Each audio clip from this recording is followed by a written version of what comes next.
अस्सलाम वालेकुम, आप देख रहे हैं बाखबर सुबह। मैं हूं फैसल अब्बासी, इस उम्मीद के साथ कि आज का दिन हम सब के लिए बहुत अच्छा गुजरेगा। आज जनवरी 2019 की 21 तारीख है और इसके साथ साथ पीर का रोज़ है। एक नए हफ्ते का, नए दिन का आगाज़ हुआ जाता है।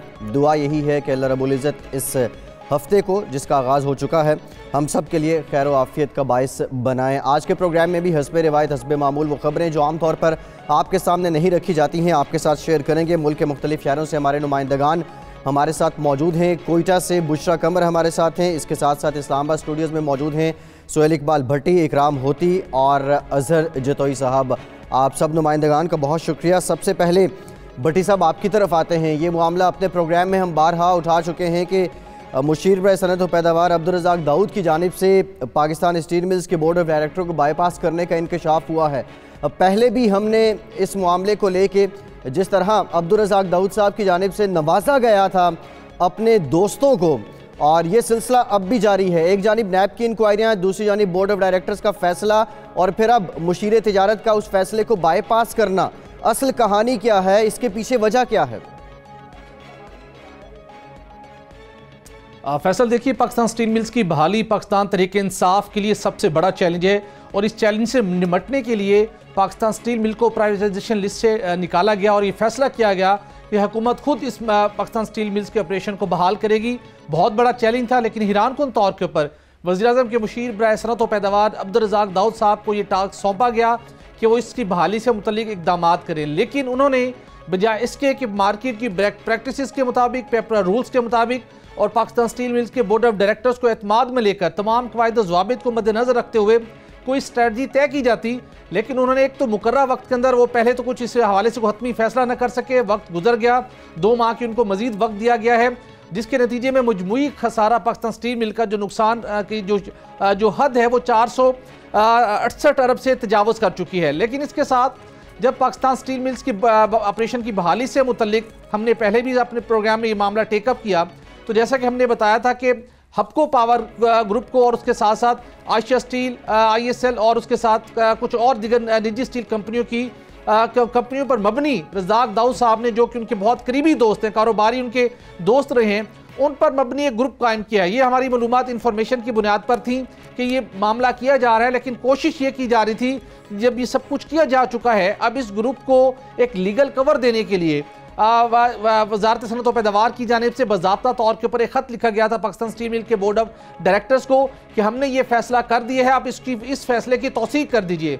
लेकिन वहाँ पर जाकर ये मामला लटक गया था, जिसके बाद ट्रांसपेरेंसी इंटरनेशनल की जानिब से इस मामले को टेकअप किया। पाकिस्तान स्टील मिल के बोर्ड ऑफ डायरेक्टर्स को लिखा गया कि किस तरीके के साथ पेपर रूल्स के मुनाफी एक निजी ग्रुप को एक बहुत बड़ा टास्क दिया गया है, और सिर्फ ये टास्क नहीं बल्कि इस निजी ग्रुप के हवाले तमाम तर वो सीक्रेट डॉक्यूमेंट्स, रिपोर्ट्स और हसास डाटा भी उन्हें फराहम करने की हिदायत की गई है। कैसे ये मुमकिन हुआ? अब सरकारी दस्तावेज हमारे सामने आई हैं जिसने इस पूरे खेल को आश्कार कर दिया है। पता ये चला कि ये सारा कारनामा रज़ाक दाऊद साहब ने सर अंजाम दिया, और सिर्फ यही नहीं बल्कि प्राइम मिनिस्टर को भी इस मामले में दुरुस्त डायरेक्शन में गाइड नहीं किया गया। PSM के बोर्ड ऑफ डायरेक्टर्स को बलाए ताक रखते हुए वज़ीर-ए-आज़म इमरान खान साहब से इस सारे ग्रुप को अपॉइंट करने के हवाले से मंजूरी ली जा चुकी है।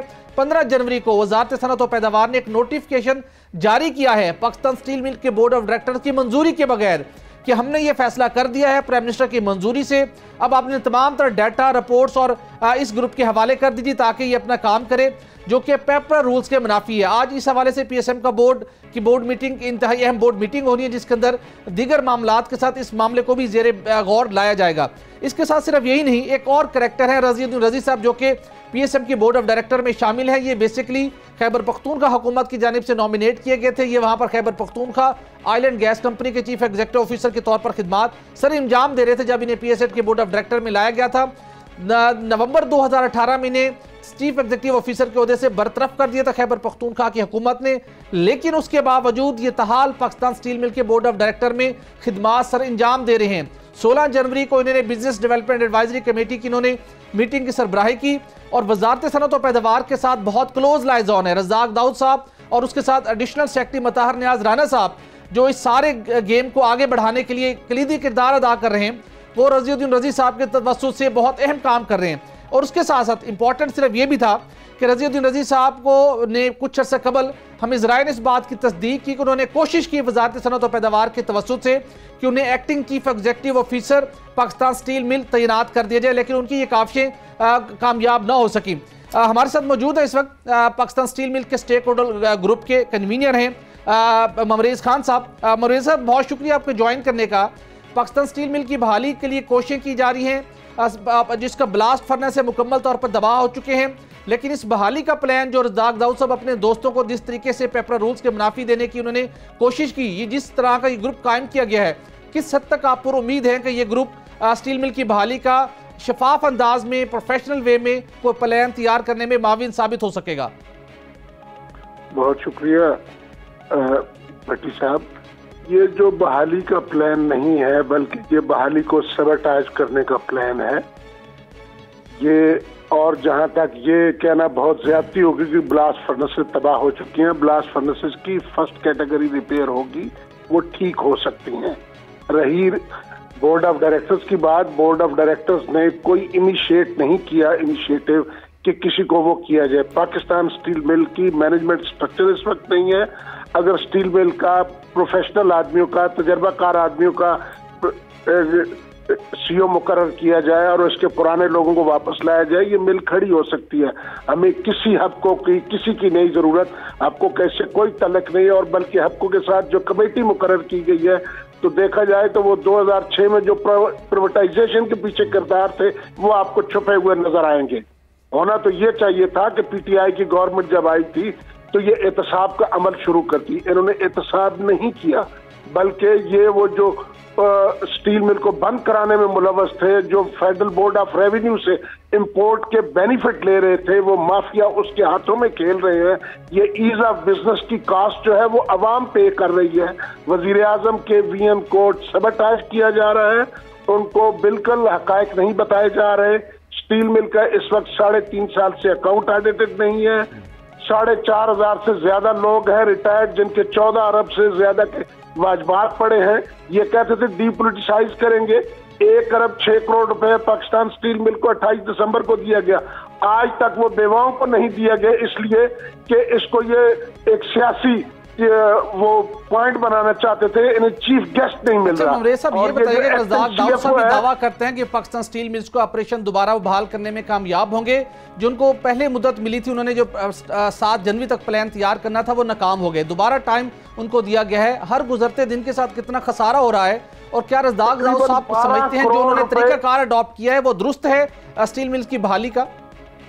ये दुरुस्त नहीं है। 12 करोड़ रुपए रोजाना का खसारे और कर्जे में इजाफा हो रहा है, जबकि पीटीआई गवर्नमेंट आई है 18 अरब रुपए इजाफा हो चुका है। इनको तो एहतसाब करना था 460 अरब रुपए, जो 2008 से 2018 तक कर्जे और खसारे में इजाफा हुआ था। स्टील मिल ने क्लैप्स नहीं किया, इसको डेलिबरेटली बंद किया गया है। हम इस मिल को खड़ा कर सकते हैं।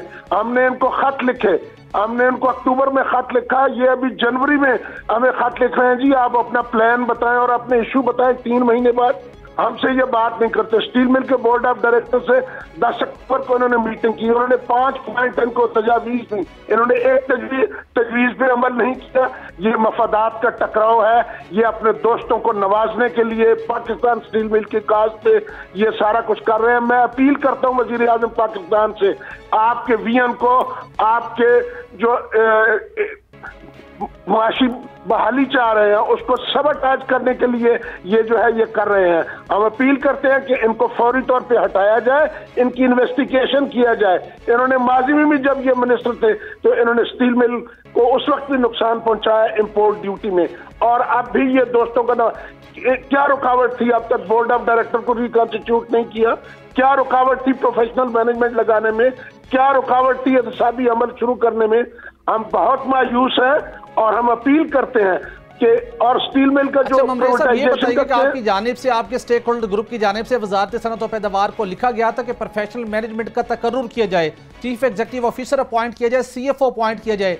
आपके इस एतराजात और आपके इन खतूत के जवाब में क्या इनिशिएटिव लिया गया वजारत सनअत और पैदावार की जानिब से? कुछ नहीं लिया गया, कुछ नहीं। ये हकों की तरफ दौड़ रहे हैं और उसके लिए सारे वसाइल जो है वो खर्च किए जा रहे हैं। बोर्ड ऑफ डायरेक्टर्स को कहा जाता है हम बोर्ड जो है वो डिसॉल्व कर रहे हैं, आप इसको अप्रूव कर दें। ये इस तरह से करके misuse of authority, abuse of authority का जो है वो चल रहा है। मैं इन्वेस्टिगेशन मांगता हूँ इस 18 अरब रुपए की, माजी के रजाक दाऊद साहब की, और ये हकों को बिल्कुल इलीगल कर रहे हैं। हम मिल को कर सकते हैं, मिल के पुराने मुलाजमीन को लाया जाए, उनकी अदायगियां। आपका बहुत शुक्रिया। आज कड़ा इम्तिहान है पाकिस्तान स्टील मिल के बोर्ड ऑफ डायरेक्टर्स का, जहां आज इजलास के अंदर उन्होंने हतमी फैसला करना है कि रज़ाक दाऊद साहब के किए गए फैसले जो के खिलाफ ज़ाब्ता है उसके ऊपर ठप्पा लगाना है या नहीं, और रज़ीउद्दीन रज़ी और मतहर नियाज़ राना साहब जो खेल खेल रहे हैं उसको बोर्ड किस हद तक वैलिडेट करता है, इसका फैसला आज होगा। जी फैसल। ठीक है, ममरेज़ खान साहब भी अपने तहफ़्फ़ुज़ात से आगाह कर रहे थे और भट्टी साहब जिस तरीके से आपने भी बताया है, लेकिन समझ नहीं आ रही कि कुछ लोगों को नवाजने के लिए पाकिस्तान का एक असासा पाकिस्तान स्टील मिल्स के साथ ये हो क्या रहा है।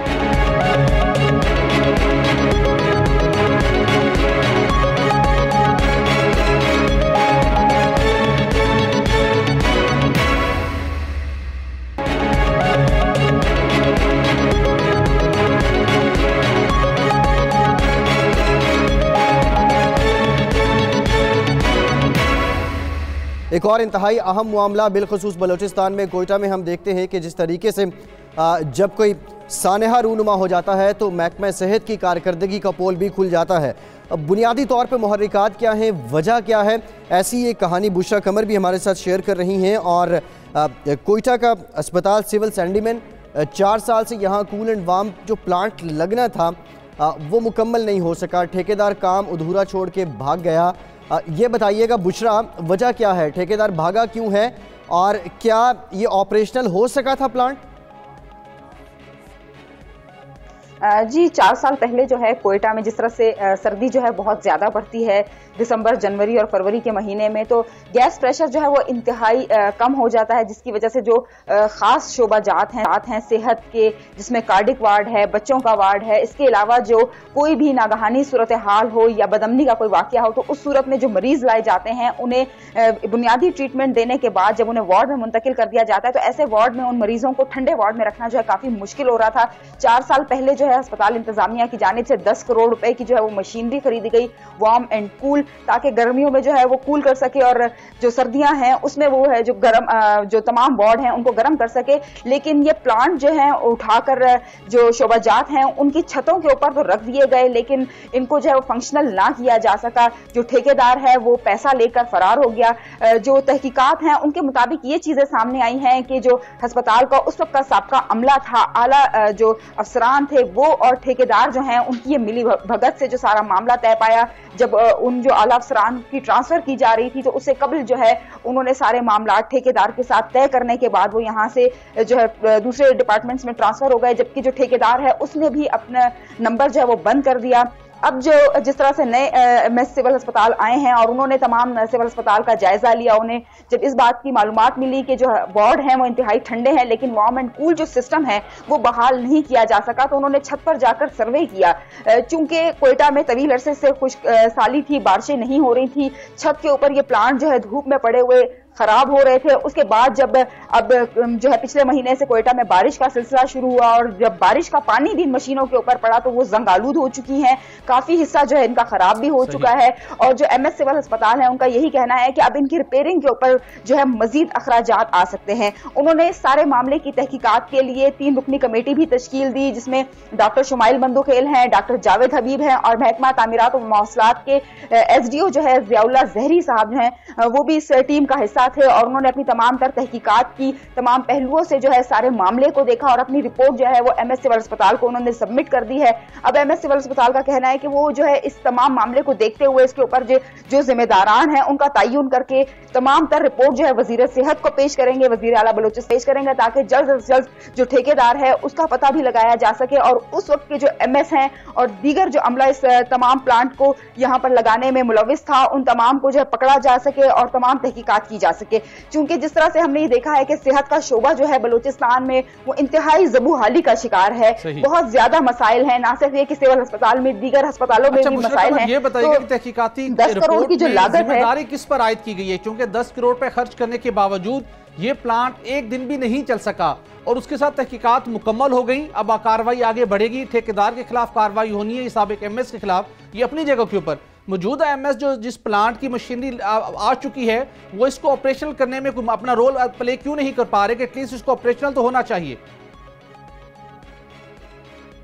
जी, जिस तरह से मैंने आपको बताया कि जो तहकीकाती रिपोर्ट सामने आई है उसके मुताबिक ठेकेदार और साबका अमला जो है, आला अफसरान जो हैं, वो इसमें मुलविस पाए गए हैं। और एमएस सिविल अस्पताल जो डॉक्टर सलीम अबड़ो हैं, उनका ये कहना है कि इन तमाम तर लोगों को जो है वो बुलाया जाएगा और तहकीकात का अमल जो है वो आगे बढ़ाया जाएगा, उनके खिलाफ सख्त से सख्त कार्रवाई की जाएगी। अब जो प्लांट तक की बात आती है कि इसको बहाल क्यों नहीं किया जा रहा, तो जिस तरह से मैंने आपको बताया कि धूप में पड़ा हुआ जो प्लांट है वो खराब हो रहा था, ऊपर से अब बारिश हो गई और बारिश का पानी भी जो है इस प्लांट के अंदर चला गया, क्योंकि ये मशीनरी है और तमाम मशीनरी जो है वो खराब हो चुकी है। इसको रिपेयर करने के लिए मजीद जो है रकम वो दरकार है। और जिस तरह से सेहत के शोबे में हमने ये देखा कि अस्पतालों में अद्वियात नहीं है, दीगर सहूलियात की कमी है, ऐसी सूरत हाल में इस मशीन के लिए फंड लेना और फिर इसको जो है रिपेयर करवाना, उसमें एक काफी वक्त जो है वो भी दरकार होगा, जबकि रकम जो है वो भी इसमें काफी हद तक जो है वो लग सकती है। तो एमएस सिविल अस्पताल का कहना है कि पहले वो तहकीकात का अमल जो है अपना मुकम्मल करेंगे, जिम्मेदारान को जो सजा जो है वो दी जाएगी और उसके बाद जो है तमाम तर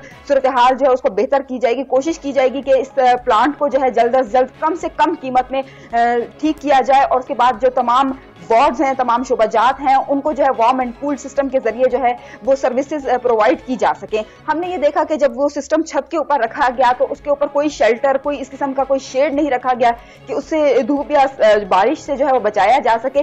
खुले आम जो ये तमाम सामान रख दिया गया है, जिसकी वजह से बुरी तरह से जो है खराब हो रहा है। और जो अस्पताल है वहां पर जितने भी मरीज लाए जाते हैं, अब जिस तरह से कोयटा में इंतहाई सर्दी पड़ रही है, उन तमाम मरीजों को जो काफी मुश्किलात का सामना करना पड़ रहा है। गैस प्रेशर कम होने की वजह से वहां पर जो हीटर थे, गैस के हीटर थे, वो भी हटा लिए गए हैं। और अगर वो हीटर रखे भी जाते हैं तो यही खदशा होता है कि खुदा न खास्ता कोई ऐसी सूरत हाल क्रिएट ना हो जाए जिससे मजीद कोई मामला जो है बिगड़ सकें। उस सूरत हाल को मद्देनजर रखते हुए ये प्लांट लगाया गया था, लेकिन ताहाल इसको फाल नहीं किया गया, जिसकी वजह से जो मरीज हैं उन्हें काफी मुश्किलात का सामना करना पड़ा है। देखा ही गया कि मरीज जो है वो कंबलों में घुसे रहते हैं, उनके जो लवाहिकीन हैं वो भी जो सर्दी में ठिठर रहे होते हैं, लेकिन इस प्लांट का जो है ताहाल ऐसे कोई इकदाम नहीं किए गए। वजीर आला बलोचिस्तान की जानिब से और वजीर सेहत की जानिब से ये कहा तो जा रहा है कि वो सेहत के शोबे में बेहतरी लाने के लिए इकदाम करेंगे, लेकिन ताहाल कोई भी इकदाम जो हैं वो इस वक्त सामने नहीं आ रहे हैं।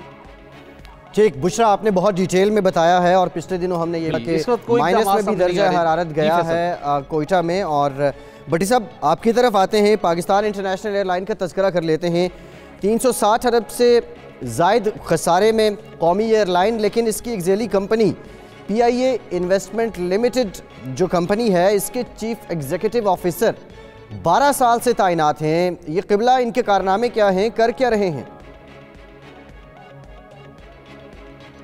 फैसला देखिए, पाकिस्तान इंटरनेशनल एयरलाइन गुज़श्ता 10 सालों से बदतरीन माली बहरान से दो चार है और इस माली बहरान से इसको निकालने के लिए हर अदवार में मुख्तलिफ कोशिशें जारी रहती है, लेकिन जो सबसे ज़्यादा इन्हिसार रहता है कि खसारा है कि वो रुकने का नाम नहीं ले रहा। सब्सिडी मिल जाए, वफाकी हुकूमत से सॉफ्ट लोन मिल जाए, जिसके तरीके से काम चलाया जाता है। पाकिस्तान तहरीक इंसाफ की हुकूमत सामने उनके लिए पाकिस्तान स्टील मिल की तरह PI की बहाली का एक बहुत बड़ा टास्क उनको मिला है, बहुत बड़ा चैलेंज है।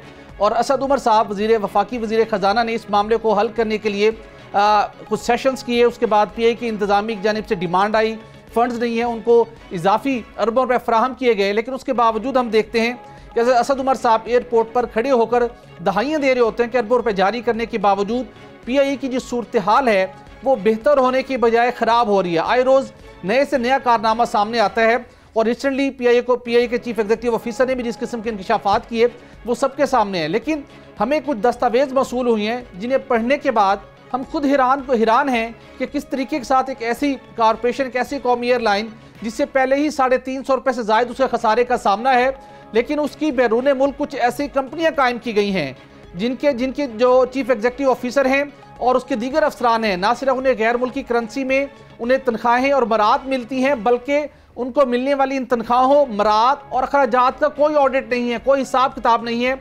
ये सुनकर हम बहुत हैरान हुए, चूँकि एडिटर जनरल पाकिस्तान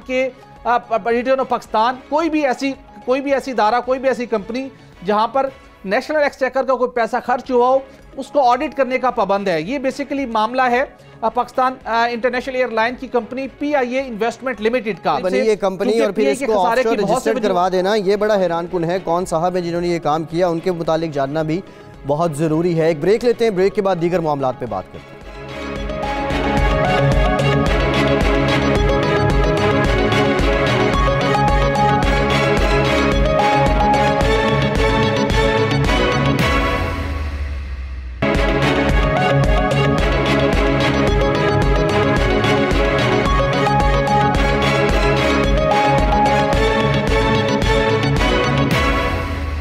के बाद एक बार फिर से आपको खुशामदीद कहेंगे। इससे पहले ये खबरें आई कि सी पैक का पहला मरहला जिसमें बड़े पैमाने पे इंफ्रास्ट्रक्चर की तामीर थी वो मुकम्मल कर लिया गया है।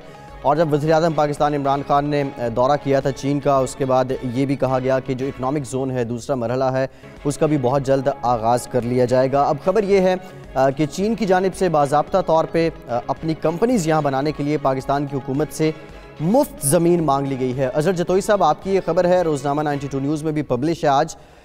ये बताइएगा क्या कोई टर्म्स एंड कंडीशंस भी हैं, और मुफ्त ज़मीन अगर पाकिस्तान फराहम करता है तो उसके बदले कोई खुसूसी रिलीफ भी है? जी देखें, आज सुबह से मैं देख रहा हूँ प्रोग्राम पर भी, और 2 दिन से हमारी कौम भी इंतहाई सानिया साहिवाल की वजह से कर्ब का शिकार है। एक अच्छी खबर है, ये इस्लामाबाद के अंदर इस वक्त बारान रहमत हो रही है। उसी के ज़ुमरे में सी पैक जो है वो खुशहाली का मंसूबा है, और ये सी पैक जो है वो 1 बेल्ट 1 रोड जो मंसूबा है चाइना का, उसके साथ लिंक करता है, जो कि दुनिया के 70 से ज़्यादा ममालिक के साथ इसके साथ लिंक होगा पाकिस्तान।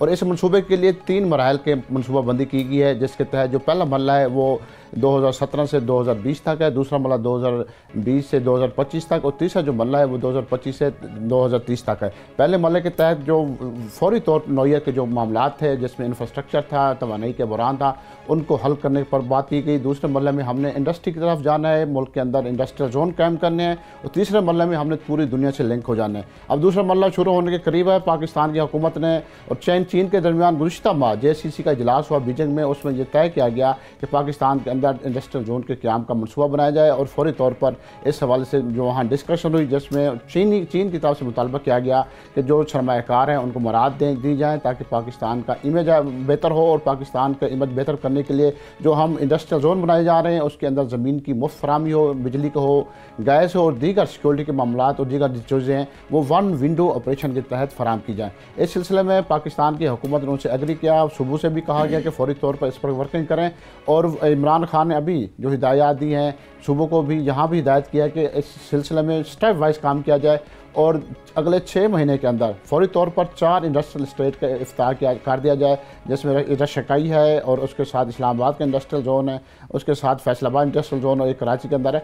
तो इन चारों इंडस्ट्रियल जोन का जून तक इफ्तार होना है, ये हिदायत की गई हैं चारों सूबों को, और इसके साथ ही पाकिस्तान के अंदर सरमायाकारी का जो सिलसिला वो भी शुरू हो जाएगा। जहाँ तक मराद की बात है, चीन ने अगर मुतालबा किया है, इस पर हमारी वजारत तिजारत से भी बात हुई, उनका भी ये कहना था कि पाकिस्तान के अंदर अगर गैर मुल्की सरमायाकारी लानी है, पाकिस्तान के अंदर इन्वेस्टमेंट लानी है, तो हमें मराहत देनी पड़ेंगी, लोगों को यहाँ लाना पड़ेगा। सिर्फ ये एक रोड का मनसूबा नहीं है सी पैक, बल्कि इसके साथ साथ जब हम कहते हैं कि ये खुशहाली का मनसूबा है, तो खुशहाली का मनसूबा को लाने के लिए भी हमें ऐसे इक़दाम करने पड़ेंगे जैसे मुल्क के अंदर सरमायाकारी है, गुरबत ख़त्म हो। और वैसे भी 1 बेल्ट 1 रोड का जो मनसूबा है उसका जो मेन मकसद है, मेन जो उसका थीम रखा गया है, वो थीम भी यही है कि खुशहाली के जरिए दुनिया के अंदर अमल लाना है, और पाकिस्तान के अंदर भी अगर खुशहाली आएगी सी पैक के जरिए, हमें ये भी बताइएगा कि वज़ारत मनसूबाबंदी के कुछ काम से हमारी बात हुई।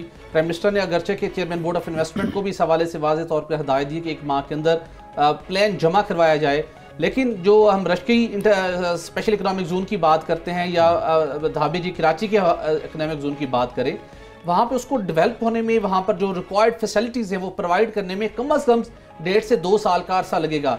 जून में आप इफ्तिताह तो कर देंगे, लेकिन किस तरीके के साथ आप इन इकोनॉमिक जोन को ऑपरेशनल करने में कामयाब भी हो सकेंगे? जी बिल्कुल, आपने बड़ी अच्छी बात की। इसमें ये जो मनसूबा है वो 2020 से 2025 तक है बेसिकली। इससे जो उससे परी जो मनसूबा है ये शुरू किया जा रहा है, और अगला 1.5-2 साल के अंदर ये मनसूबा तैयार होगा इस मनसूबे पर काम करने के लिए। इसलिए इन मनसूबे के लिए फ्रेमवर्क बनाया जा रहा है, ज़मीन की खरीदारी और दीगर जो मामलात हैं वो बेहतर करने के लिए भी काम किया जा रहा है। देखिए कि सी पैक के अगर हम बात करते हैं तो उसके लिए हमें उसकी रिक्वायरमेंट भी पूरी करनी पड़ेगी। पाकिस्तान के अंदर जैसे हमें अफरादी क़ुव्वत की कमी है, अफरादी क़ुव्वत भी उस तरह की हमें सामने लेकर आनी पड़ेगी ताकि सी पैक के जो असल समरात हैं उससे इस्तेफ़ादा हासिल किया जा सके। पाकिस्तान की जितनी यूनिवर्सिटियाँ हैं हम देखते हैं तालीमी इदारे ज़्यादातर वो बेरोज़गारी पैदा कर रहे हैं। इसीलिए हमें चाहिए कि हम सी पैक के जो चैलेंजेस हैं, सी पैक के जो फ़वाद हैं उसको हासिल करने पर भी तवज्जो दें और इसको प्लस पॉइंट की तरफ ही देखना चाहिए। अगर चीन ने हमसे मांगे हैं कि हमें ज़मीनें दी जाएँ तो वो ज़मीनें ना सिर्फ चीन को बल्कि पूरी दुनिया के सरमाएदारों को अट्रैक्ट करेंगी कि यहाँ ज़मीन बिल्कुल फ्री है,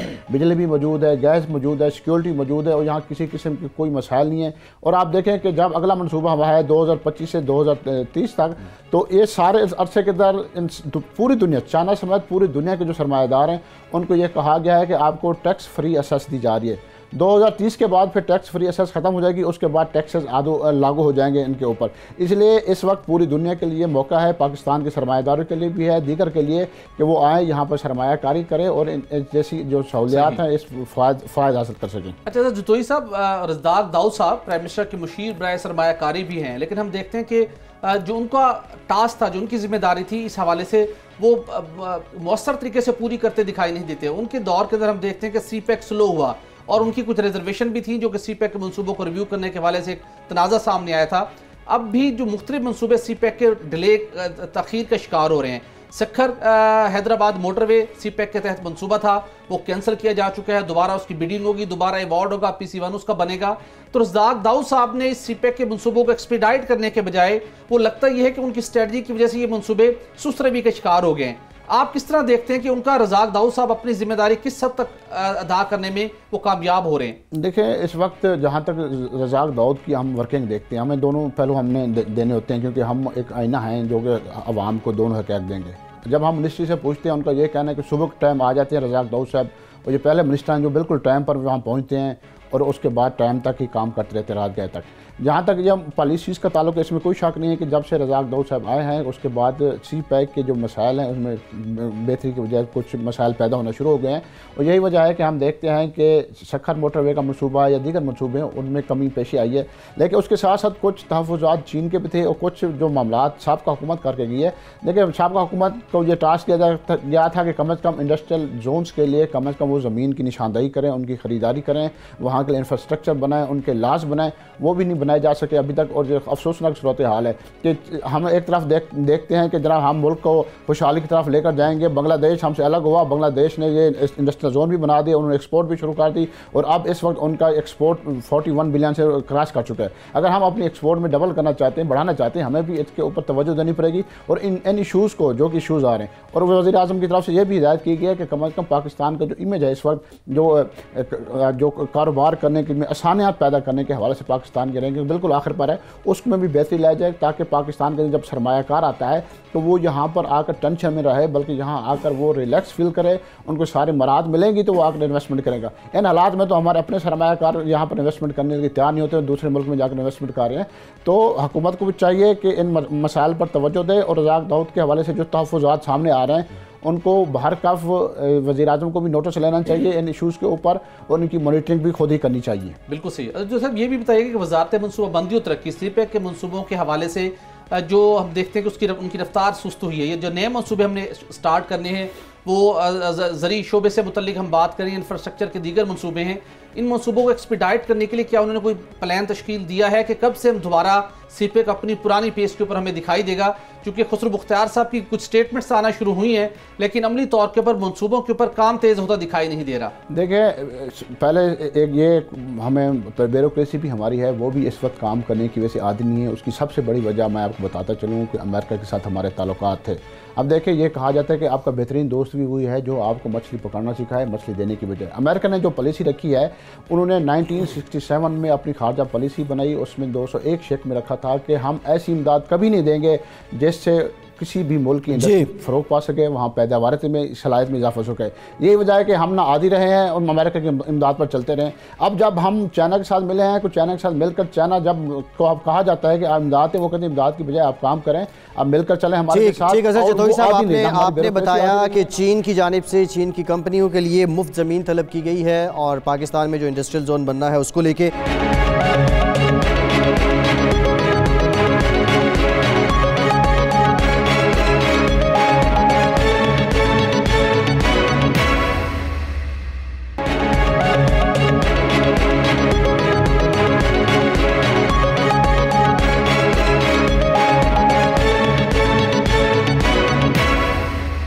एक और अहम मामला है।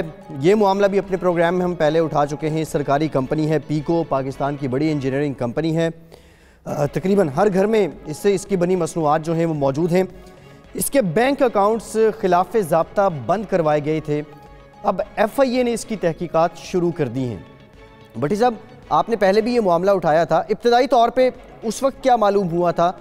ये बैंक अकाउंट्स किसकी इमा पर बंद हुए और फिर जो इनसाइड ट्रेडिंग यहाँ पे की गई थी, क्या ये उसी के साथ सिलसिला जुड़ता है? फैसल, देखिए 40 रुपये से ज़्यादा सासों के हामिल पीको कंपनी, जो कि वजारत सनत व पैदावार के मातहत कंपनी है, इस कंपनी के मामलात गुज़श्ता कई सालों से ख़राब होना शुरू हुए, लेकिन गुज़श्ता 1.5 साल से हम देखते हैं कि इस कंपनी के अमूर को कुछ निजी बोर्ड ऑफ डायरेक्टर्स की जानिब से मुबैना तौर के ऊपर अपने मनपसंद और अपने कुछ टारगेट्स को अचीव करने के लिए जब कोशिश की गई, तो उनके इन इरादों के सामने एक दीवार बनकर खड़े हुए इस कंपनी के मैनेजिंग डायरेक्टर मिराज आरिफ अनीस साहब, उन्होंने कोशिश जारी रखी और अपने प्रोग्राम इन मामलात की निशानदही की। चूँकि पीको के शेयर्स का जो तनाज़ा शुरू हुआ था 2003 के अंदर कि किस तरीके के साथ जो हमारी कंपनी थी पाकिस्तान इन्वेस्टमेंट जो मुतल्लिका जो कंपनी थी, उसने खिलाफ ज़ाब्ता वजारत ख़जाना और उसके साथ साथ वजारत प्राइवेटाइजेशन कमीशन की मंजूरी के बगैर इस कंपनी के शेयर्स 20.73% शेयर स्टॉक मार्केट में फ़रोख्त कर दिए। इस हकीकत को नज़रअंदाज करते हुए कि वफाकी हुकूमत की इस कंपनी के अंदर मेजॉरिटी शेयर होल्डिंग थी इन शेयर्स के ज़रिए, और कोई भी ऐसी वफाकी हुकूमत की कंपनी नहीं है जहाँ पे हुकूमत अपने शेयर्स अपने मेजॉरिटी को मिनॉरिटी में तब्दील करते हुए अपने शेयर्स को फ़रोख्त कर दे। ये मिली भगत थी बहुत से स्टॉक ब्रोकर्स की उस वक्त की कंपनी के साथ जिसने शेयर्स फ़रोख्त कर दिए, और जिसके बाद अल्टीमेटली शेयर्स निजी कुछ कंपनियों के पास पहुंचे और उन्होंने पीको के बोर्ड ऑफ डायरेक्टर्स के अंदर मेजॉरिटी हासिल कर ली। इस मामले की अगरचे के नैब की जानिब से भी तहकीकात शुरू की गई, नैब कराची ने इस मामले को टेकअप किया था, लेकिन वहाँ पर जब तहकीकात कुछ आगे बढ़ी थी और कुछ मामला गिव एंड टेक के जरिए हल होने के करीब पहुँचा था कि एटलीस्ट उतने शेयर सरेंडर करने को जो निजी कंपनियाँ थी वो तैयार हो गई थी, जिसके नतीजे में वफाकी हुकूमत की इस कंपनी के अंदर जो मेजॉरिटी शेयर होल्डिंग है वो इंटैक्ट रहे। लेकिन उसके बाद अगेन नैब कराची के अंदर मामला सुस्तरवी का शिकार हो गया और उसके बाद नैब लाहौर ने इस मामले को टेकअप किया। चूँकि पीको के मामलात आए रोज़ बहुत बुरी तरह से ख़राब हो रहे थे, कुछ निजी बोर्ड ऑफ डायरेक्टर्स और उसके साथ MD के मबैन जो जब इख्तलाफात बढ़े तो उसके साथ कुछ जो इस कंपनी के अफसरान थे उन्होंने भी इसका नाजायज़ फ़ायदा लिया, बेज़ाब्तियों के मुलविस पाए गए, उन्हें MD की जानिब से बरतरफ किया गया। इस कंपनी बहुत बड़े क्राइसिस से दोचार रही, लेकिन उसके बावजूद इस कंपनी के मैनेजिंग डायरेक्टर मिराज आरिफ अनीस वो डट के खड़े रहे, उन्होंने कॉन्टेस्ट किया। नैब लाहौर ने इस मामले की तहकीकात की, लेकिन जब ये पता चला कि इस बोर्ड ऑफ डायरेक्टर्स में इस कंपनी के पीको के बोर्ड ऑफ डायरेक्टर्स में शामिल कुछ हजरात दोबारा इस कंपनी का न सिर्फ ऑपरेशन मुकम्मल तौर के ऊपर अपनी मर्जी के मुताबिक चलाना चाहते हैं, बल्कि इसकी सरकारी अराजी जो कि अरबों रुपए की मालियत है जिसकी, वो इसकी फ़रोख्त के लिए भी एफर्ट्स कर रहे हैं। चूँकि माजी के अंदर पंजाब हुकूमत ने इस कंपनी की अराजी फ़रोख्त करने के लिए NOC जारी किया था, जिसके बाद निजी बोर्ड ऑफ डायरेक्टर्स इस कंपनी के अंदर बहुत ज़्यादा एक्टिव हो गए थे। अब लेटेस्ट मामला ये हुआ कि हमने अपने गुज़श्ता प्रोग्रामों के अंदर बताया था कि इस कंपनी के मैनेजिंग डायरेक्टर मिराज आरिफ अनीस साहब को हटाने के लिए कोशिश की जा रही है, चूँकि इस कंपनी के जो निजी बोर्ड ऑफ डायरेक्टर्स हैं वो मुशीर सनत व पैदावार रज़ाक दाऊद साहब के बहुत करीबी दोस्त हैं। ये वो लोग हैं जिन्हें पाकिस्तान स्टील मिल की बहाली के हवाले से भी जिनकी कंपनियों को टास्क दिया गया है। तो हर जगह पर हम देखते हैं कि वो मोहम्मद डैम का ठेके की बात करें, पाकिस्तान स्टील मिल की बहाली की बात करें, या 40 रुपये से ज़्यादा सांसों की हामिल कंपनी हम पीको की बात करें, हर जगह के ऊपर रज़ाक दाऊद साहब का असर रसूख भरपूर तरीके से दिखाई दे रहा है, जिसकी वजह से हर जानिब से ये आवाज़ उठी कि मफादात का टकराव है मुशीर सनत व पैदावार के हवाले से, लेकिन शायद इसके ऊपर फिल वक्त कोई तवज्जो देने को तैयार नहीं है। यही वजह थी कि जब नैब लाहौर ने इस मामले को टेकअप किया और हमने अपने प्रोग्राम में बताया, नैब लाहौर के दस्तावेज़ हमारे पास मौजूद थी कि निजी बोर्ड ऑफ डायरेक्टर्स जो है वो एक ऐसी मीटिंग करना चाहते हैं जिसके नतीजे में इस कंपनी के अमूर के अंदर कोई बड़ी फैसला साजी की जाए। लिहाजा नैब लाहौर इस मामले की तहकीकात कर रहा है। जब तक नैब इस मामले की इंक्वायरी मुकम्मल नहीं करता उस वक्त तक वजारत सनत व पैदावार इस बात को यकीनी बनाए कि बोर्ड ऑफ डायरेक्टर्स की मीटिंग ना होने दी जाए। लेकिन हमने देखा कि रज़ाक दाऊद साहब की अशीरबाद से वजारत सनत व पैदावार के अंदर ही इस कंपनी के बोर्ड ऑफ डायरेक्टर्स की मीटिंग हुई, वहाँ पर फैसला किया गया। पहले मरले के अंदर क्या किया गया कि फैसल बैंक के अंदर मौजूद इस कंपनी के बैंक अकाउंट को बंद करवा दिया गया। खिलाफ ज़ाब्ता कुछ बोर्ड ऑफ डायरेक्टर्स के लोगों ने मुबैना तौर के ऊपर अपना ज़ाती असर रसूख इस्तेमाल किया, कंपनी के मामलात बुरी तरह से मुतासिर हुए, तनख्वाहों की अदायगियों का मामला लटा गया, कंपनी के जो फ्यूचर के प्लान थे वो सारे मुतासिर हो गए। उसके बाद मामला यहीं पर नहीं रुका और जो अपने गुज़श्ता प्रोग्राम में हमने बात की थी कि मिराज आरिफ अनीस को हटाने के लिए कोशिशें की जा रही हैं और तैयारी मुकम्मल कर ली गई है। अब लेटेस्ट अपडेट ये है फैसल, जो गुज़श्ता शब हमें मालूम हुई कि वज़ारत सनअत व पैदावार ने मुशीर सनअत व पैदावार रज़ाक दाऊद साहब की मंशा के मुताबिक, उनकी मंजूरी से मुताबिक, चूँकि उनके दोस्तों को बहुत ज़्यादा तहफ़्फ़ुज़ात थे, चूँकि मिराज आरिफ उनके प्लान के सामने रुकावट थे। इस वक्त लेटेस्ट खबर यह है कि मिराज आरिफ अनीस जो कि मैनेजिंग डायरेक्टर हैं, पीको कंपनी के जो मैनेजिंग डायरेक्टर थे, उनको उनके ओहदे से हटा दिया गया है। वज़ारत सनअत व पैदावार ने उनको ओहदे से हटाने से मुतल्लिक एस्टेब्लिशमेंट डिवीज़न को तहरीरी तौर के ऊपर आगाह कर दिया है। इस सिलसिले के अंदर पाकिस्तान स्टॉक एक्सचेंज को भी एक मरासला अरसाल कर दिया गया है कि मिराज आरिफ साहब पीको कंपनी के मैनेजिंग डायरेक्टर नहीं रहे। ये सबसे बड़ी एक रुकावट थी उन तमाम लोगों के खेल के सामने जो न सिर्फ माजी के अंदर इस कंपनी के जो खिलाफ ज़ाब्ता शेयर्स की फरोख्त किए गए थे, जिसके नतीजे में वफाकी हुकूमत वज़ारत सनअत व पैदावार मेजॉरिटी शेयर होल्डिंग से मिनॉरिटी शेयर होल्डिंग में आ गई थी। और ये शेयर्स फैसल हैरान कुन तौर के ऊपर आप सुनकर हैरान होंगे, वो कंपनी जिसके असासों की मालियत 40 अरब रुपए से जायद है, इसके 20.73% शेयर सिर्फ 90 लाख रुपए के एवज कोड़ियों के दाम फरोख्त कर दिए गए थे।